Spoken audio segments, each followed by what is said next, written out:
everybody. This is Jim Cornette, and this is the episode of the Jim Cornette Experience that will begin airing on Thursday, I believe October 5th or whatever the case. It's going to be a different kind of show because we've had a different kind of week. And the only reason I've probably been able to get through the opening part of this so far so well is because my co-host, Brian Last, made me laugh right before we went on the air, probably for the first time in a day or so. And so I appreciate that. And he is also here with me in case I start blubbering to fill in the gaps. Hello, Brian.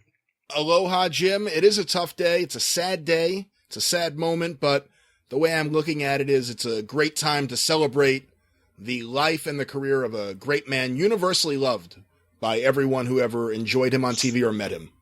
Well, and of course, and we'll back up for just a minute because a lot of people maybe over in the UK or our fans around the world are thinking, oh, here's the show where he does the big promo about Las Vegas, and it needs to be done and it will be done. But I want to take everybody back first, just about the past 3 days or so. We're taping this on Tuesday morning, even though it airs on Thursday. And, you know, I've been just a emotional basket case, different than normal over the last several days, because not only did we just lose Bobby Heenan, which seems like now a year ago with all the other stuff that's gone on, but then this past Sunday, well, you and I were going to record the drive-through for this week, which we didn't do. And people, you know, on Twitter, we announced it, but they were, no drive-through on Monday. But when we were going to record, I just Sunday morning talked to Shane Russell, Lance Russell's son. Of course, Lance Russell, the broadcasting icon and the voice of Memphis wrestling. And here I go already, but I just talked to Shane Sunday morning, and they've had, like the United States has had and the world has had, such tragedy in their family over this last weekend, where the reason why that Lance was in Memphis this weekend was that his daughter Valerie had cancer for some time, and the family had come there at the suggestion of the doctors that everybody would come in, and she passed away on Friday. And then it was Saturday morning sometime that, and I'm not trying to, you know, go into anybody's personal family business, but this is, you know, it's basic facts that Lance fell. He was in a different location, you know, in the middle of the night. He gets up and he's 91 years old and he's unfamiliar place. And so he tripped on something apparently or whatever and fell and broke his hip. And the family discovered that sometime after and took him to the hospital. And I talked to Shane Sunday morning, and, you know, Shane had said at that time to me that, you know, the doctors had said that, you know, he was sedated, obviously, and on whatever medication they could give him. And at age 91, it's just a matter of whether he is going to get better or, you know, just physically can't. And they really didn't know, you know, whatever else at that point. Anyway, so I told you shortly afterwards that I'm not, you know, I'm not going to do a show today and answer questions. I love all the questions, but it's not the time. You know what I'm saying. I don't want to do it. Yeah. We'll just let everybody know that we're going to, you know, skip one and we'll talk about it this Thursday, and maybe we'll have some better news or whatever. Well, then I get on Twitter on Sunday afternoon just because I'm moping around, and so I get on the internet and in the process of talking to a few people about the healthcare thing, which is a show for a complete another day. And then somebody brings up the gun thing, and I'm like, you know, I'm cranky anyway, and I'm like, you fucking fucks, you know, just what the fuck? And it said something about the gun control issue that we have or don't have, because we don't have any gun control, therefore we don't have an issue. And then I got off of that and went and watched TV for the evening, and I get up the next morning, and, you know, 500 people have been fucking shot, and et cetera. So then all of what was Monday, I guess I was mad. I went from just mopey and blubbering to just mad as I could possibly be. I didn't even know any of these people. Never had come across them, but just the fact that it's allowed to happen, which is going to be, believe me, a show for another day. And I was planning for it to be this week's show. And all that ridiculous. So I was mad as I could possibly be, bouncing off the walls that this didn't affect me personally in any way, but affects all of us personally. And it's allowed to go on. And I'm fucking teething mad. And to be honest, looking forward to just trying to ask people to do something. And then I get up and I say, and Jimmy Kimmel, who is blubbering like I am now, but instead of being mad was actually sensible, something I have a hard time with. And the most powerful piece of public speaking I've ever seen, the monologue he did on this and et cetera. So I encourage everybody to watch that. And then I get up this morning and, hear the news that I think Jerry Lawler probably was the first one, but, confirmed then by everybody pretty quickly that Lance passed away overnight. And then I go back to blubbering again all morning. So I don't know if you had to get a license to do a podcast, I'm not sure I could pass the fucking mental evaluation or whatever at this point. Not that I could on any normal week, right? But so what we thought we would do this week on a show, which is not a time to rant and rave, cut promos, and I'm not up for it. That will be next week. But we would just talk a little bit about what Lance meant to us and to everybody. And then we were lucky enough, before you came along, Brian, so you may, folks, if you're new to the program, you may hear a female voice. That was not Brian before fucking Caitlyn Jenner surgery. This is the previous co-host on the program. If I don't even remember if she chimed in, but at any rate, what we're going to do is we were lucky enough a couple of years ago to have Lance on this show and talk about his career and his life and wrestling over.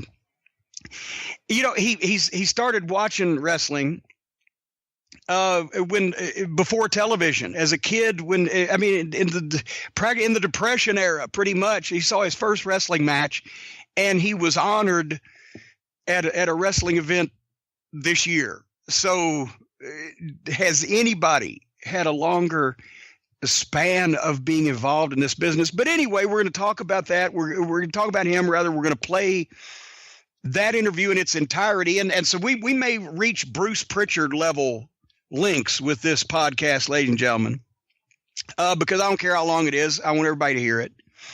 And then afterwards we'll come back and say something and et cetera. And Bruce was going to be on this show because I thought we might have it out before we have to see each other this weekend, but we have rescheduled that for next week also. Maybe we have. I just told Bruce I wasn't going to talk to him today, and we would, I'll get with him and maybe we can do it next week. But Brad, here's the thing about Lance, and hopefully you can help me, because I just assume that everybody knows that he's one of the greatest names in the history of wrestling and why. But maybe you and you've studied the matter and you've been tweeting some great stuff on YouTube. But if I just gloss over any of the incredible facts and figures as just like they're just common knowledge, back me up. But I sat down and I thought, okay, here's a guy who hosted the most popular locally produced television program in the city of Memphis, Tennessee for 30 years consecutively, and then came back for many, many guest appearances. 32 years, actually, and then left and came back for many, many guest appearances. Over that time, that highest rated local program in Memphis became the highest rated local television program produced on a major station in a big market in the United States. They did moon landing ratings. But if you, I think at one point the peak was almost 300,000 people just within a 100-mile radius of the city of Memphis, Tennessee. Every Saturday morning would watch Memphis wrestling. That's more people than watch, and I'm not doing this to knock the company, but there's more people than watch Impact Wrestling in the United States on Pop TV. That is, how many people was it watched Raw this past week that you got the news from? Is it 3 million still? Probably in that range, yeah. Okay, that's 10% of the audience of Raw in the United States of America watched the wrestling show that was broadcast from Memphis, Tennessee on WMC TV Channel 5. And so if you take into account that just since he did it for the 32 years, not even counting the guest appearances coming back, his opening phrase, and I mentioned this when he did the NWA Legends Convention a couple of years ago, and I asked Greg Price when I found out Lance was going to do a Q&A, I said, can I be the Q? Because I wanted to sit and talk to him for 2 hours in front of people, and it was one of the greatest. Anyway, I said this at the start of it. If you figure that just 100,000 people a week over those 30, instead of 200,000, which was common, or 300 or whatever, and 52 weeks a year, that's over 5 million people a year. 5 million sets of ears is what I'm saying on human beings. And you multiply that by 32, that over 150 million times somebody within 100 miles of Memphis with a set of ears heard Lance Russell say, "Yellow again, everybody. Welcome to Memphis." That was his open, and that was.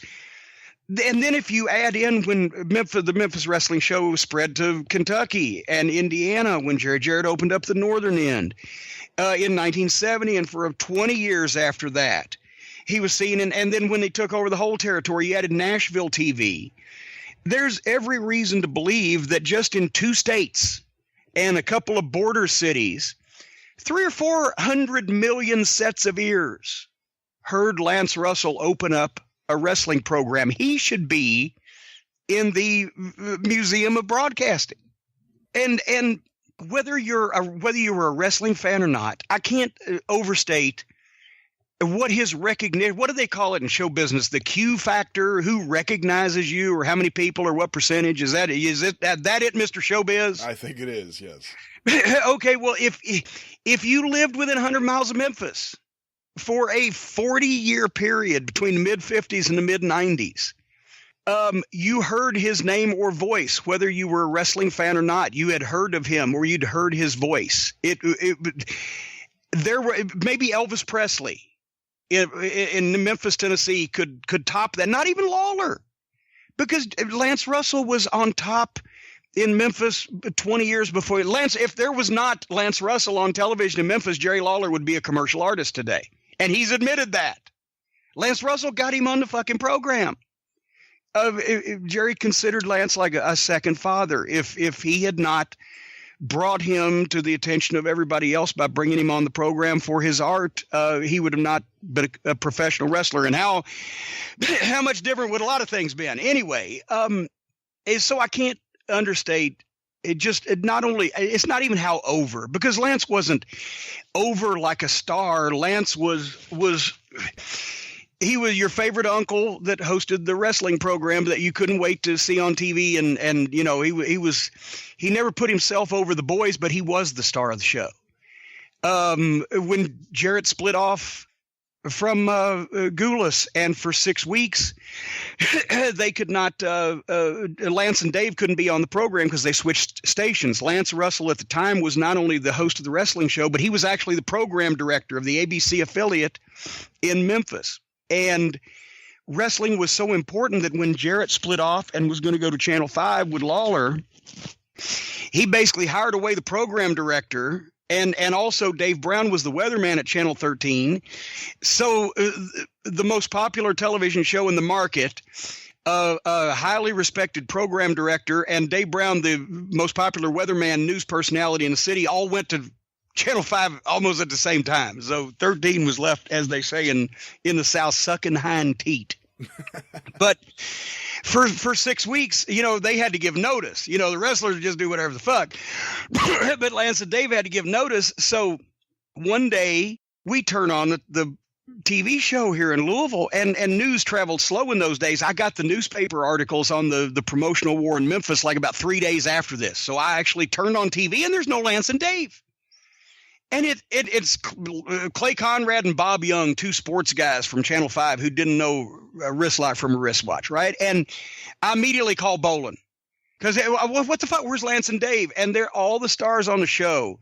Jarrett's building his first big show, at the Mid-South Coliseum. It'll take place a few months later after he runs Goulas out of town. And there's tapes for Rocky Johnson, and there's Lawler, and Harley Race, I think, was interviewed, whatever. But we're spending the whole hour, where's Lance and Dave? This is not right. He was that important. They both were to the show. They were also the longest running wrestling announced duo ever on television. Lance got Dave his first job in television. He was a radio DJ in Memphis, and Lance, as a television executive, thought it'd be great to have him on and then have him do the weather. And Dave Brown owes his Hall of Fame career. He's probably the second most recognized television name in Memphis to Lance, as do a lot of guys who got into business. And he led me by, here's a classic example. And here's the thing. How many times when you're a kid and your favorite TV show is on and you never miss it every week, and then you get to meet the star of the show and he's just as nice in person as he is on TV, and then you get to work with him on the show and interact with him and joust with him, and you also get to become friends. So you, for 40 years, you talk to him on and off, obviously, like everybody in the business, but you have a relationship, and you have him every time he sees you put you over, as he's happy to see you. That you don't get to do that very often. So I told you the other day, as much as Bobby broke me up, I spent more time with Lance in any 3 months, a 3-month period, than I spent with Bobby or got to spend with Bobby ever. And just, so anyway, you don't get a chance to do that very often. And I'll never forget that Lance led me through the nose on my second TV. The first one, I was hopeless, right?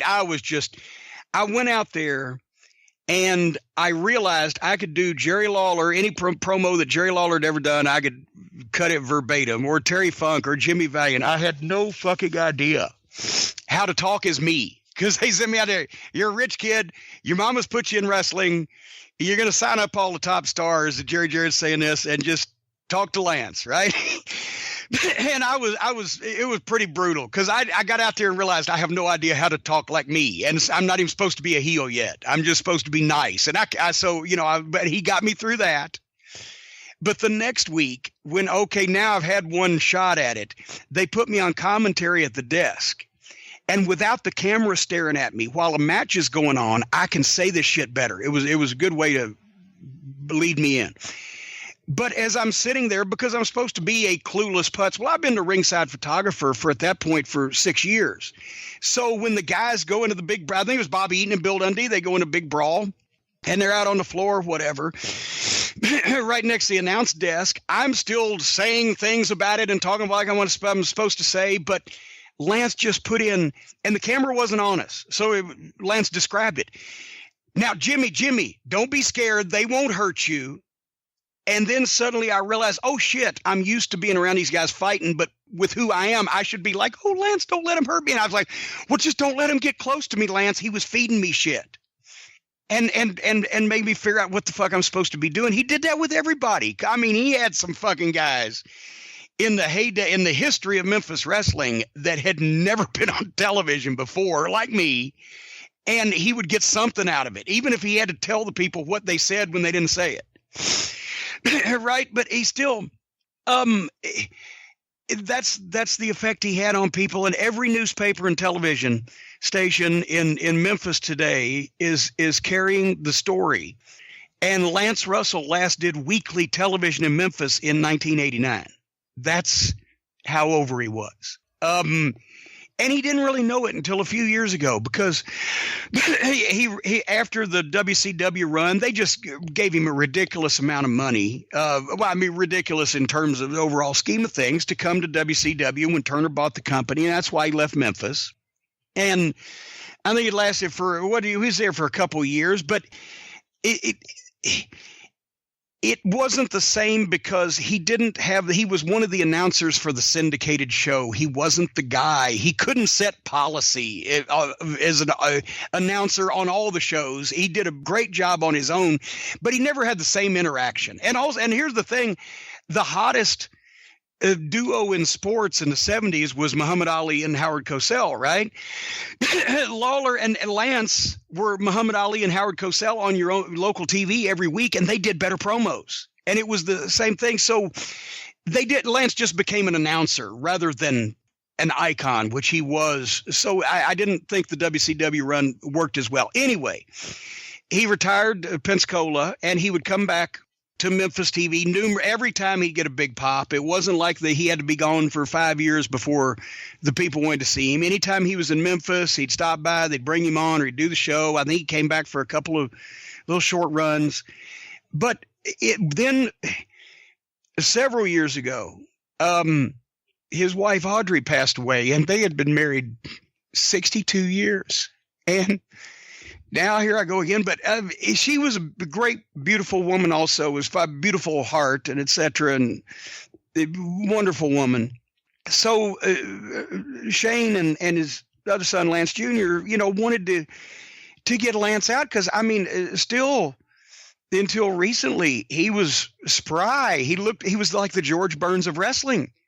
He was spry, and he was there and had that voice, and so they wanted to give him something to do, and he started going to some of the outside Memphis area fan fests, Charlotte Fan Fest, and different places, and he was genuinely astounded at how people in other places knew who he was and had seen the stuff and had remembered to that degree and watched. And then when he found out, and Mark James would tell him all the time, and we'd show him the books we'd do, and he started to realize, good Lord, he couldn't imagine. He was so, just humble about it. He couldn't imagine that many people in different places. And he remarked to me when we were talking after the Fan Fest, well, Jimmy, then in England, and Germany, I heard from, and it was great to see that he finally, I think, knew what he meant to people.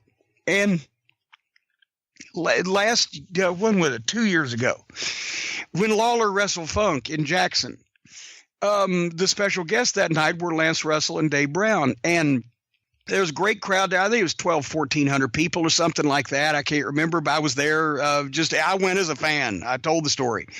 But, Bert had been running the shows for a while, but he wanted to really do something special there in Jackson. And Jerry Lawler was on the card wrestling Terry Funk, and I remember Bill Dundee was there, and a lot of Memphis icons were there, and some names that you would, and the line to meet Lance and Dave, when people came in the building, they got in Lance and Dave's line first because it stretched around the complete inside of the building, which is almost in a circle.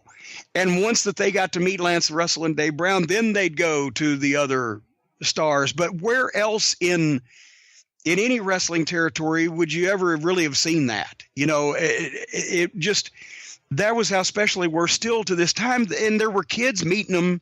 The reason why they were meeting them is because their parents had told them all about them, and that they watched them every week. They might have watched it on YouTube because they weren't born, the last time Lance and Dave did the show. And still to this day, Channel 5, when Lance was in town a few years ago, they had him come in and sit down with Dave and pitch back to great moments that they still have on tape. Wish they had it all. The television station actually did that and aired it and put it on their website and et cetera, because like it was a great moments from any other professional sport that would have been, and beloved TV show that would have been in any other market. It was that big a thing. So, you can't do that anymore. You can't be Lance Russell anymore. Even you could live that long, but you'd never be able. My favorite quote, he said, "When I started in television, it was radio."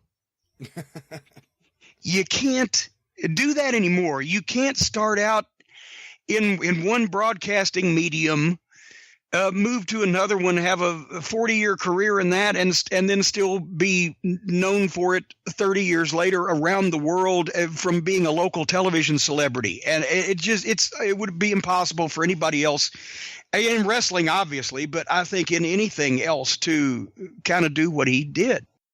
You brought up longevity, and you brought up the actual area, the size of the area, the amount of people that saw him. And I think those are two really important things. But the other thing is that he was really, really good. He was the best. He was great at calling a big match. He was so smooth and full of pep at guiding someone through an interview, at hosting a show. You know, it's a little different than the relationship a lot of commentators have on wrestling or other things. He actually hosted the show and then called the matches. He's the one who kept the show moving. Well, and also there with the continuity was, because Memphis was the big town, and they almost every week in the later years, and a lot of times in earlier years, they would tape or film first and then tape the matches in Memphis to show back angles and etc. So he would be the ring announcer, and he was a one-man band. If you went to wrestling in Memphis at the Coliseum in those days, he was the guy who got the pop when he walked into the ring, because there's Lance Russell. He's the host of Memphis Wrestling. And he's the guy that stepped in the ring with the microphone and said, "Hello, everybody." And he introduced the show. He had everybody stand for the national anthem. He sat down, he had a bell ringer, but he held the microphone to the bell, that big ship's bell they had. And when the guys entered, he introduced them as the ring announcer. Then he went to the desk and on one of the same microphones did the announcing on the match for television, pausing every once in a while audibly to pick up the other microphone and go, 5 minutes gone, 10 minutes remaining, because he was still the ring announcer. Yeah. For every match all night. And I mean, sometimes he'd have Randy Hale sit in with him, and sometimes Randy would do the shows later on in the earlier matches in later years, the preliminary matches, to get experience. And then Lance would tell everybody to drive safely, and he did it. He was instrumental in getting the Memphis Wrestling show on in Lexington, Kentucky, on the NBC affiliate, Saturdays at noon. In 1978, that's when they opened up Rupp Arena. Lexington had done good business in the early 70s when just the idea of live wrestling was new then, but they couldn't get really good television. And finally, Lance, because he had been a television executive in Memphis, he got it in Lexington, and they ended up doing business there for years, once a month in Rupp Arena, the biggest arena in the South. They'd put a curtain down the middle of it, obviously seats 23,000, but they started out, I was at the first show. The first show was 1,500 people. And within a year in, they had done 14 months, they did 8,000 people to see Lawler and Jackie Fargo after running monthly shows. And it was huge and Lance would come up and he'd be the ring announcer. And he was the host of the show, and he was a one-man band. But I think back, one of my first impressions of Memphis wrestling, because here's the thing, remember, I watched Bruiser's show first, and it was from an arena. And in those days, in that early 70s time, Indianapolis was doing 10,000 people a show in the Expo Center every 2 or 3 weeks. And I knew that even though I found Louisville wrestling, but I knew the Louisville Gardens only seated like 6,000, so this is a big building, right? And these must be, and also the Louisville show, the Memphis show was in this television studio, and I'm just a 10-year-old mark or whatever, so I don't know. So I think, okay, these guys wrestle in front of smaller crowds. These guys in the arena must be the big stars, right? Same problem we got today. Except then, after one match in the TV studio with 100 people and everything, they would go to the tape last Monday night at the Mid-South Coliseum. And they'd start with that wide shot, and there'd be 11,000 people screaming their fucking brains out. And you'd see these two figures in the ring. You didn't know who the fuck they were at first. They'd always do that at the start of like the main event world title match. And then you would zoom in and you'd see it was Jerry Lawler challenging for the world title against Jack Briscoe or Jackie Fargo, again, whatever the fuck. But the voice just, even they would show Memphis clips even on the other Gula shows because they got to show such a big crowd and such an important angle. But whether Lance was hosting the studio show or not, when you heard that voice over the top of that shot, and now the fabulous Fargos, Jackie and Roughhouse, and in front of 11,000 in the Memphis Mid-South Coliseum, then I thought, okay, wait a minute. It got guys over to be seen in that atmosphere. If you were in that ring in those days, and there were only 4 matches on the cards in the early 70s, and they'd have the 11,000 people sell out. But so anybody on the card was presented as a star because they were going for the Southern Tag title or the Southern Heavyweight title or a big grudge match or whatever. So all those guys got over because of that picture, and it made Memphis look like, the center of the wrestling universe. That it was an amazing atmosphere they had, but Lance was that's what you hear in your head when you saw it. You mentioned you had Bruisers TV out of Indianapolis. Would that have been Sam Menaker at that time? Yes. And so you have Sam Menaker, and as you detailed in your book, Tuesday Night at the Gardens, although the TV show in Louisville was part of Jerry Jarrett's show was part of Nicholas Roy Welch's territory, you never knew what you were going to get each week, because sometimes it would be the Memphis show, sometimes it would be, Nashville or Chattanooga. You'd get Harry Thornton. Well, they would run. See, in the early days, Louisville had 2 TV shows on 2 different stations. First, he got one, used the Memphis show, but Jerry did, because that was what he was booking. But then, for a while, they were so popular, they had 2 TV stations airing a show, and they couldn't air the same one, so you would get one of Nick's shows from Chattanooga with Harry Thornton, or Birmingham, Sterling Brewer, or whatever the case. And then sometimes, and this was when the mid-'70s office politics started playing in, even if you only had one a television station showing the show in Louisville, sometimes it wasn't the Memphis show. It was one of Nick's shows from the other Birmingham end, because he wanted to try to get his guy, because Louisville was doing so well. And Jarrett has even said, yeah, sometimes, especially when he was booking for Barnett and he was booking Georgia, so he was down there over the weekends. Sometimes they'd play a little ha-ha with the tapes, but so just whenever Lance and Dave came back, you were like, okay, this is the A show. We're getting the good one this week, folks. That's my question right there. When you grew up seeing all these different announcers, not just on the Ghoulish show, but also seeing Bruisers TV and anything else you were on the roof looking for, do you realize right away? Like, when do you realize, okay, Lance is great and Dave and Lance are the perfect team? How early on did you realize it? Sam Menaker was good in his own way. I'm not going to say that he wasn't. He was great in his own way. He was also the booker there at the time. But Sam Menaker, and he was Midwest wrestling. Sam Menaker was Midwest wrestling. He was perfect for good, because, ladies and gentlemen, boys and girls, children of all ages, the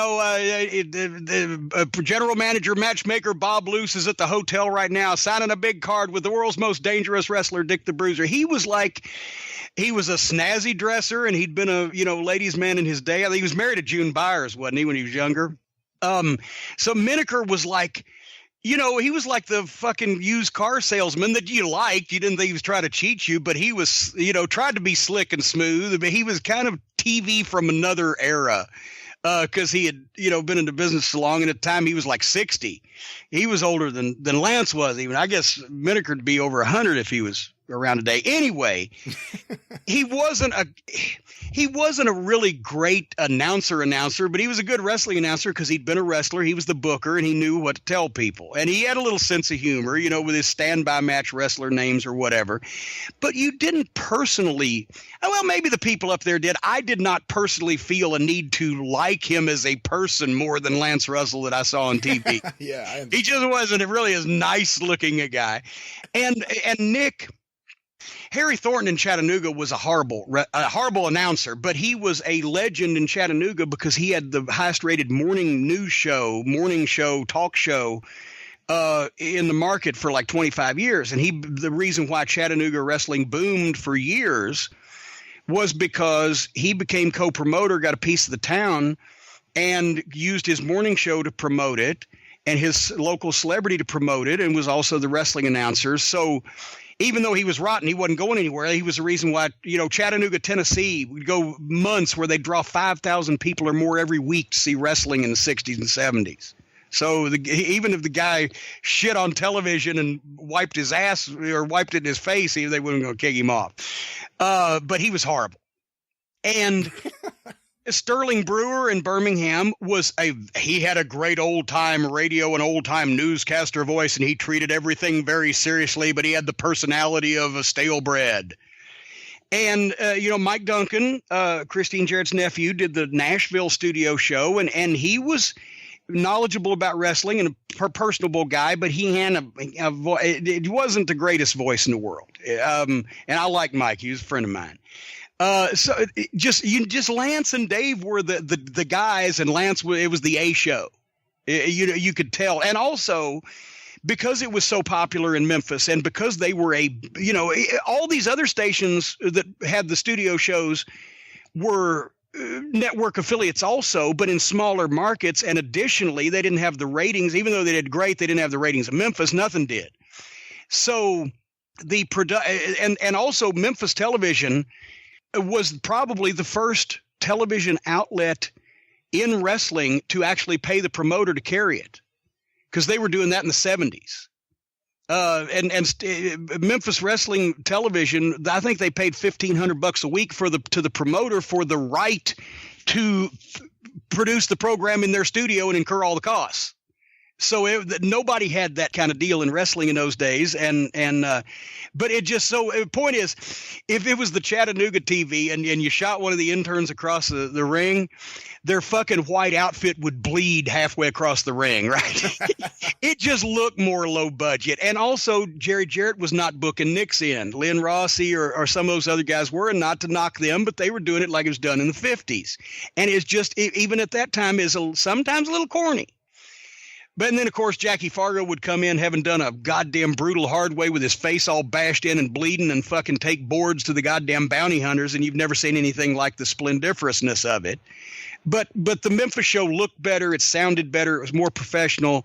It had the quicker paced action, the better booking, and plus Lance was just a star, and because Harry Thornton was over in Chattanooga.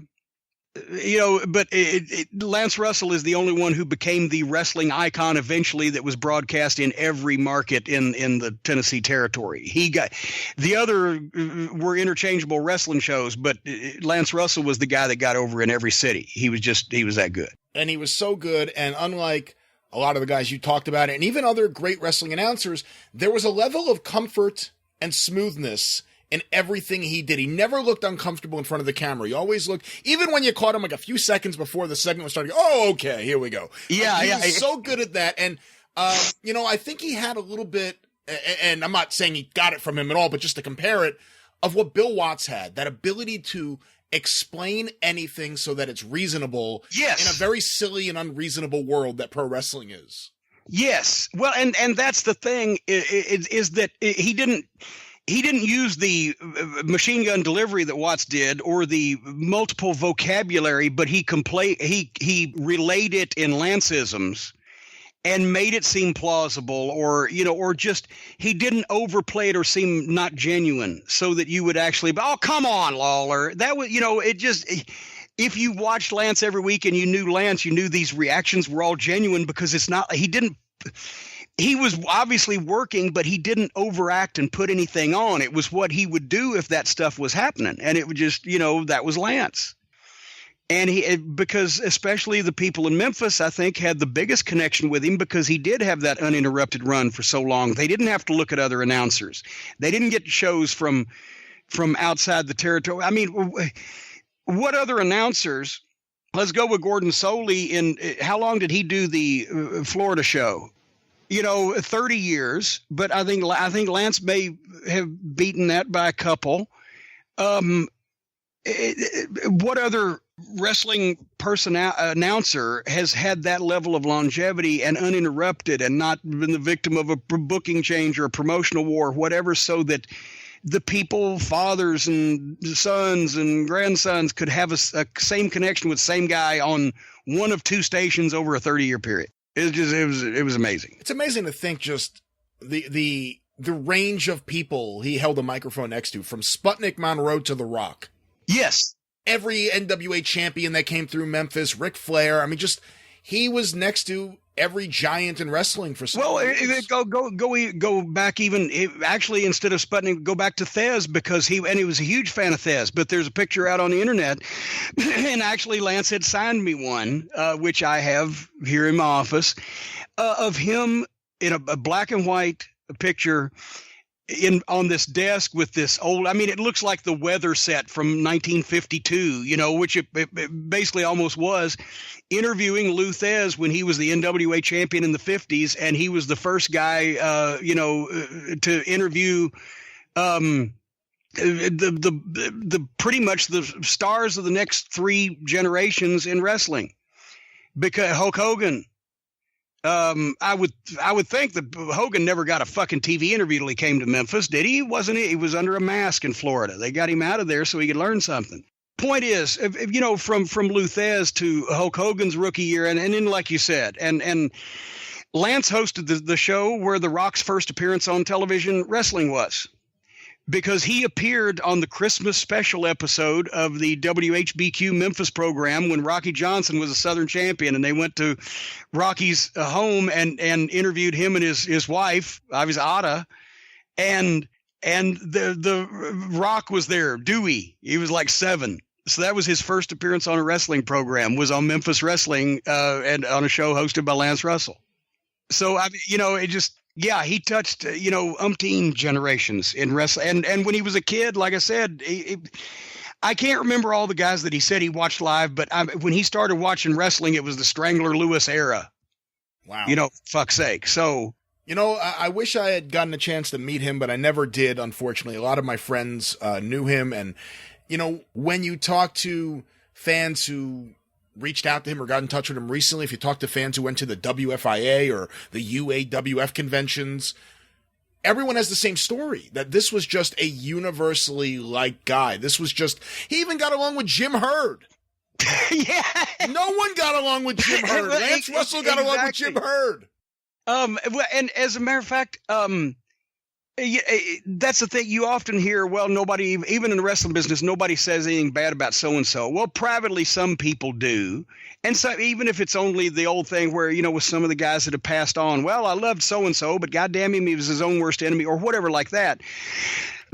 But you know, nobody ever said anything bad about Lance. And it was just, I felt good about it because over the last few years, every once in a while, until about the last year, I think I spoke to him,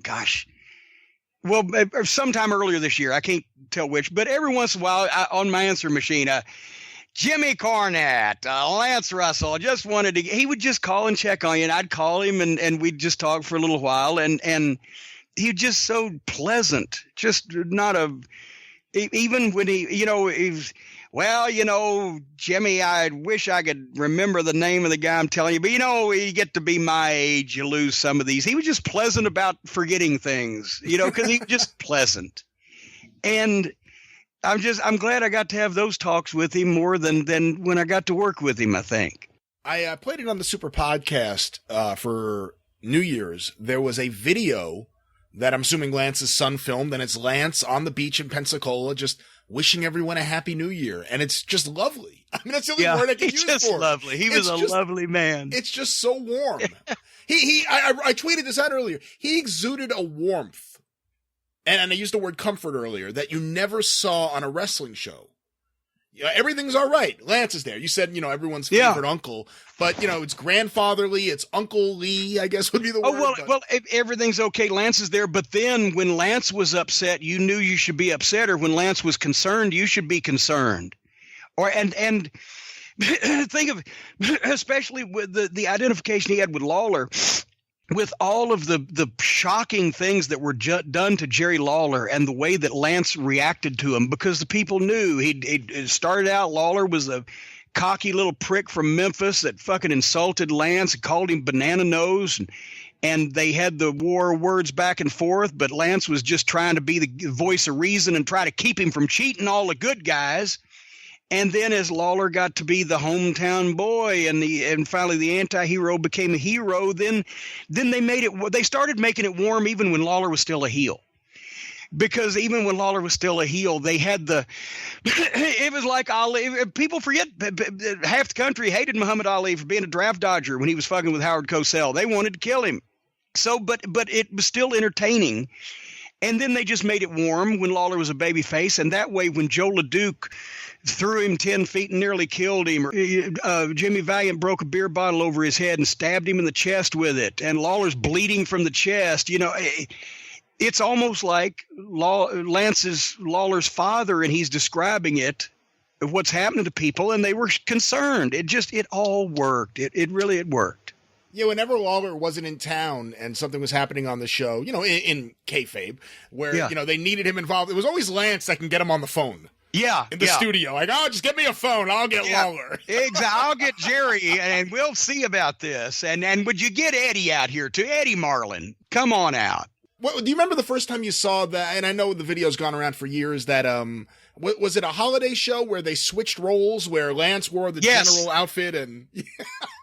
The first time that I saw that was about 4 years after they did it, when Lawler let me borrow some of the 3/4-inch tapes that he had saved with his match with Harley Race and a bunch of those old Memphis Christmas shows and stuff, because they didn't save everything back in those days. Lawler probably walked in Channel 5 and walked off with the tape, or they'd have raced over it. But I got to see that, and it was just – but, yeah, at the time, Lawler was the general of the King's Army. And he was wearing the army helmet and carrying the riding crop, and then he'd have the strap and everything. Whereas Lance, one of Lawler's greatest lines, nobody will even get it here, but Baxter Brothers or whatever was a big suit, menswear place in Memphis. And one time Lance was on vacation, Dave was doing the show, and Lawler came out and said, well, I heard Lance had a death in the family. One of his Baxter suits died. It shined itself to death.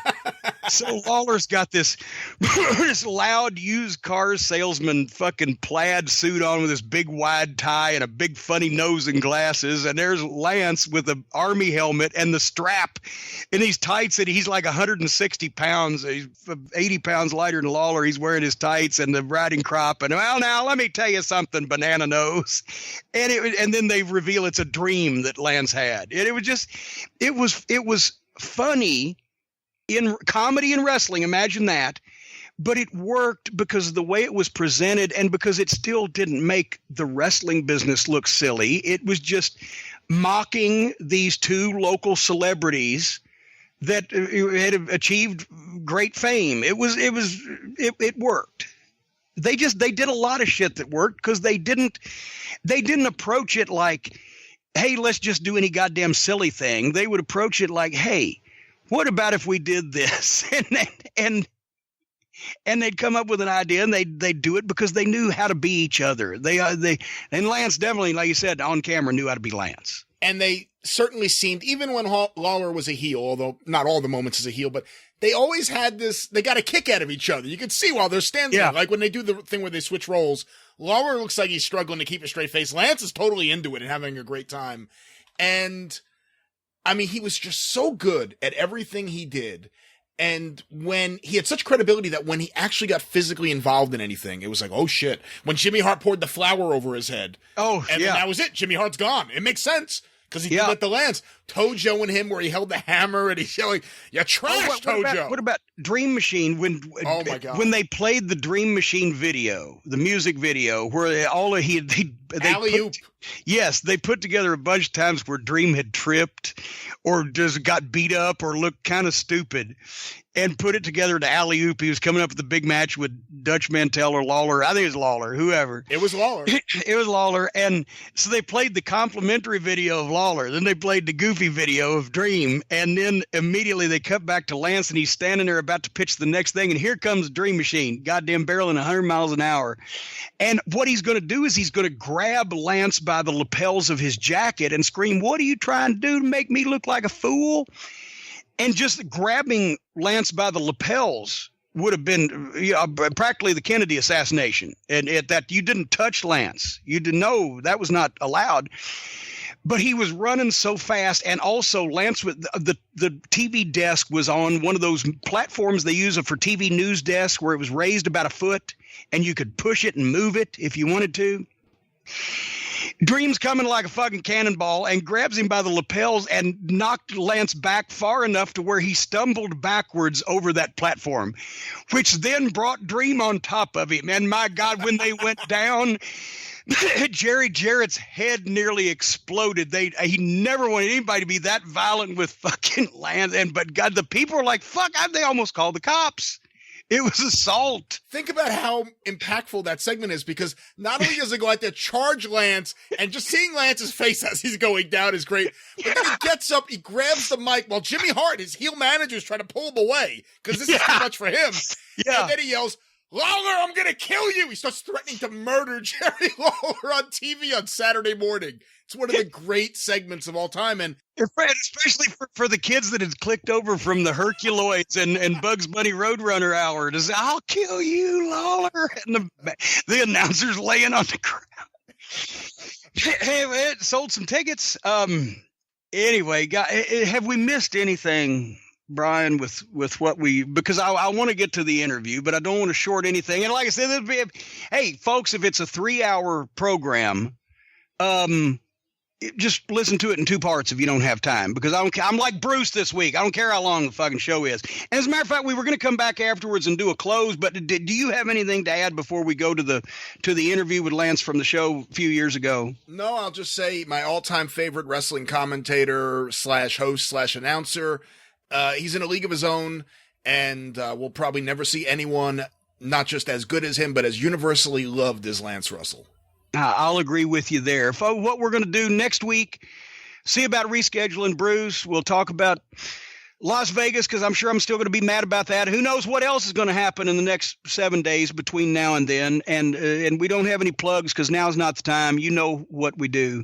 But we're going to go to the 2-part, I believe it was, Jim Cornette Experience. We'll jam it together for you from a while back when I had the opportunity to talk to a cultural icon, a broadcasting legend, a guy who ought to be in the Museum of Broadcasting, and a guy who was better at what he did than anybody else. And as Brian just said, as we've all said, there'll never possibly be another one like him. Here's a talk from a while back with Lance Russell.